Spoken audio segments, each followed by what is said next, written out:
Le rugissement de la foule emplit l'arène alors que la porte s'ouvrait brusquement et que le taureau jaillissait, tournoyant et ruant frénétiquement. Assis sur 680 kilos de muscles et de tendons en furie, un cow-boy mince et concentré serrait fermement la corde du taureau avec sa main gantée.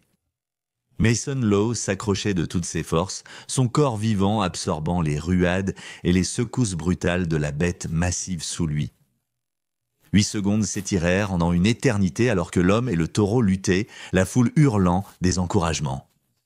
D'un dernier coup puissant, le taureau projeta Mason, mais pas avant qu'il ne tende la main en arrière et n'attrape une poignée de poils. Il avait tenu jusqu'au signal. La foule est devenue folle lorsque Mason s'est relevé d'un bond, le poing levé en signe de triomphe. C'était l'élément de Mason et il était né pour être ici.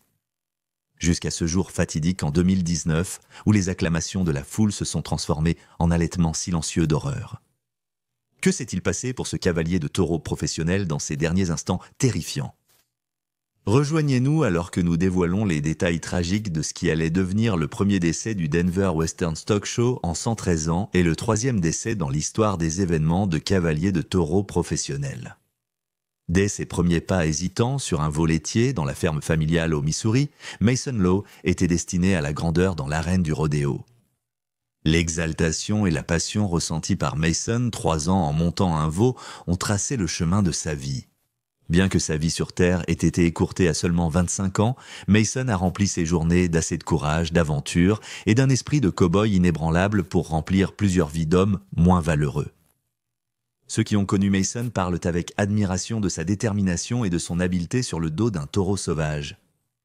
Pesant plus d'1 tonne et dotés de cornes acérées et de sabots puissants, les taureaux ne sont pas faits pour les âmes sensibles.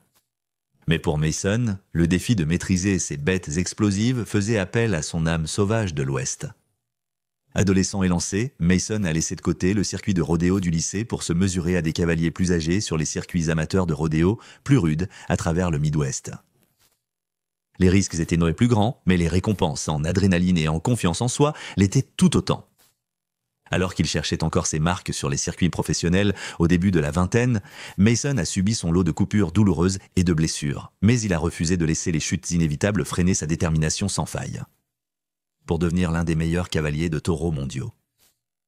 Dans ce sport extrême, le cavalier doit respecter la règle des 8 secondes, le temps standard pendant lequel il doit rester sur le taureau pour obtenir un score lors des compétitions de rodéo. Pour les épreuves de rodéo, le cavalier doit rester sur le taureau en train de ruer pendant 8 secondes en ne tenant qu'une corde de taureau. Le chronomètre démarre lorsque l'épaule ou le flanc du taureau franchit la ligne de la porte en sortant du box. La main libre du cavalier ne peut pas toucher le taureau ni lui-même. Le temps est compté jusqu'à ce que le cavalier touche le sol ou le taureau avec sa main libre. Pour se qualifier, le cavalier doit rester en selle pendant les 8 secondes complètes tout en éperonant de façon rythmée. Le cavalier est noté sur son contrôle et son agressivité s'il tient 8 secondes. Si le cavalier ne reste pas en selle pendant 8 secondes, il ne marque aucun point. La règle des 8 secondes est conçue pour tester l'habileté et l'athlétisme du cavalier à garder le contrôle pendant que le taureau massif rue et se cabre avec une puissance explosive. Le chronomètre s'arrête uniquement quand le cavalier tombe ou descend de cheval. Ce parcours de 8 secondes est considéré comme le cœur et l'âme de la compétition professionnelle de rodéo taurin. Mason, 18e mondial, était sur la voie de la gloire dans le rodéo taurin quand le destin a tourné au tragique. C'était le 15 janvier 2019, lors du National Western Stock Show à Denver, Colorado. Ce jour-là, il est tombé sur un taureau réputé difficile nommé Hard Times dans les enclos. Pesant plus d'1 tonne, Hard Times est décrit par ceux qui le connaissent comme un taureau fort et athlétique, mais sans une agressivité ou une méchanceté inhabituelle. Il a simplement un talent inné et une volonté de désarçonner les cavaliers de son dos.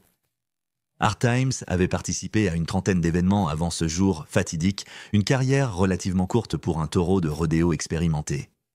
Selon plusieurs témoignages de son propriétaire et d'entrepreneurs de bétail, Hard Times a un tempérament relativement calme pour un taureau élevé dans le difficile environnement du rodéo. Les autres cavaliers souhaitèrent de bonne chance au jeune Mason alors qu'il serrait les dents. Portant son gilet de protection et ses éperons, Mason fit un signe de tête à l'opérateur de la porte pour montrer qu'il était prêt. Au signal sonore, Hard Times jaillit de la stalle tandis que Mason tenait bon sur son dos bondissant. Fidèle à son nom redoutable, Hard Times jaillit de la stalle, ruant et se cabrant violemment pour désarçonner son cavalier. Mason montait avec force, s'inclinant à chaque ruade et torsion de Hard Times qui tentait de le désarçonner. La chevauchée dura les 8 secondes emblématiques du rodéo, une éternité accrochée à une tonne de muscles de taureau en furie, avant que Hard Times ne parvienne à projeter le jeune cow-boy dans les airs. Mason a sans doute ressenti l'excitation initiale d'avoir dominé la bête pendant ces secondes interminables sous les projecteurs, mais la gravité a repris le dessus, entraînant Mason vers le sol sur la trajectoire encore agitée de Hard Times. Les sabots arrière du taureau ont violemment frappé la poitrine non protégée de Mason dans un sinistre coup du destin. Sa dernière chevauchée s'est terminée dans une tragédie indicible que personne n'aurait pu prévoir.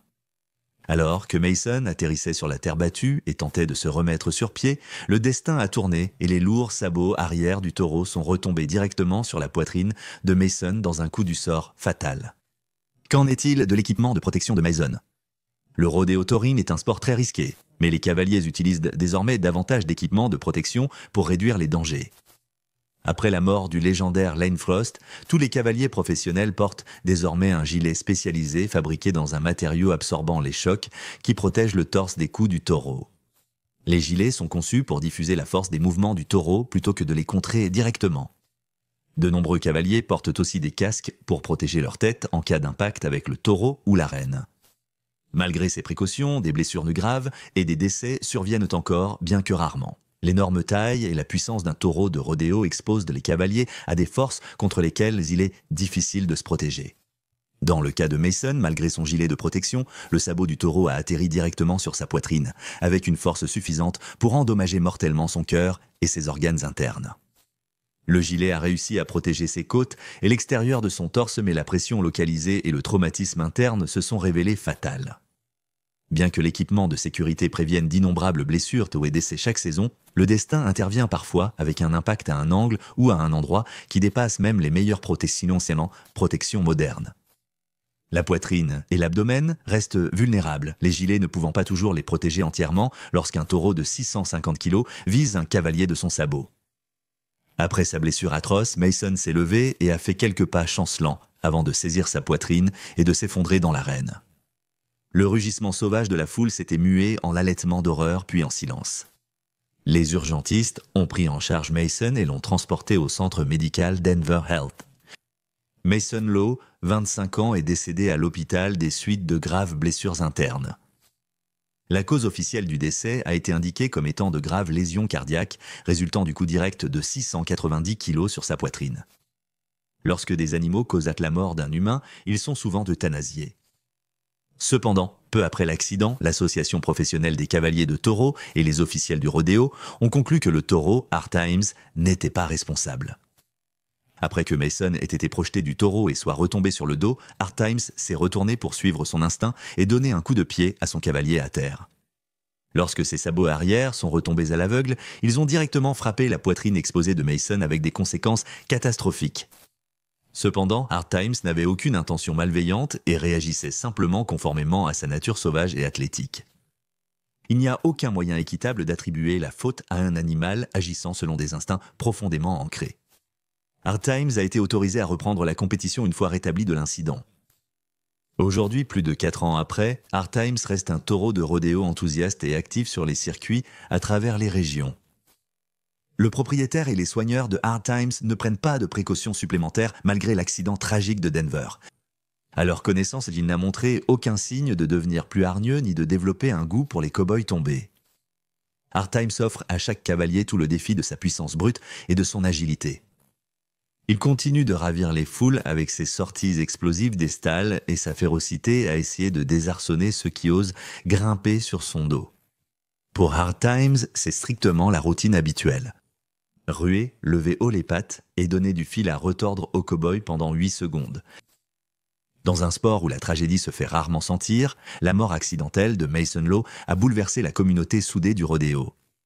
Alors que Mason rendait ses derniers souffles pénibles sur le sol de l'arène, entouré de ses collègues toreros qui tentaient vaillamment de le protéger, le National Western Stock Show a été plongé dans un deuil sans précédent.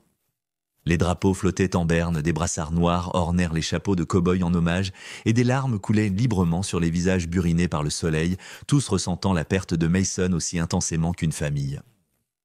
Dans l'immédiat, après la disparition choquante de Mason, son camarade Torero et ami proche Jess Lockwood a pleuré la perte de son compagnon. Pour gérer son deuil, Jess a décidé de créer un souvenir significatif à partir des jambières en cuir que Mason portait lors de sa dernière course. Jess a soigneusement choisi des morceaux des jambières et les a minutieusement façonnés en forme de croix. Une iconographie qui reflète à la fois le mode de vie des cow-boys et rend hommage à une vie interrompue trop tôt. Il a gardé la croix dans son sac d'équipement comme un hommage émouvant à son ami qui chevauche désormais le rodéo céleste. Reconnaissant le symbolisme et l'attention portée à cette première croix, l'organisation professionnelle des cavaliers de taureau a ensuite instauré le prix Mason Law pour honorer son héritage. Désormais décerné chaque année aux cavaliers ayant obtenu la meilleure note de la saison, ce prix convoité est présenté dans un coffret en verre personnalisé avec une croix en cuir fabriquée à partir des dernières chapes de Mason placées bien en évidence à l'intérieur. Bien que Mason ait malheureusement connu une fin prématurée, ces croix garantissent que son esprit courageux continue de vivre pour inspirer les générations futures de cavaliers affrontant les sabots mortels dans la poussière de l'arène. Depuis sa disparition, l'héritage de Mason continue d'inspirer les jeunes cavaliers à viser l'excellence. Les fonds de bourse garantissent que la prochaine génération de cow-boys intrépides perpétue la détermination et la ténacité de Mason dans l'arène. Mason Law a peut-être quitté cette terre trop tôt, mais son esprit courageux et son héritage inspirant vivront éternellement à travers tous ces jeunes cow-boys assez durs et téméraires pour se mesurer à des montagnes de muscles bovins déchaînés. Il faut une trempe particulière, faite d'un courage et d'une ténacité invincibles, pour poursuivre la passion à laquelle Mason a consacré sa vie. La dangereuse danse de l'homme contre la bête dans l'arène du rodéo.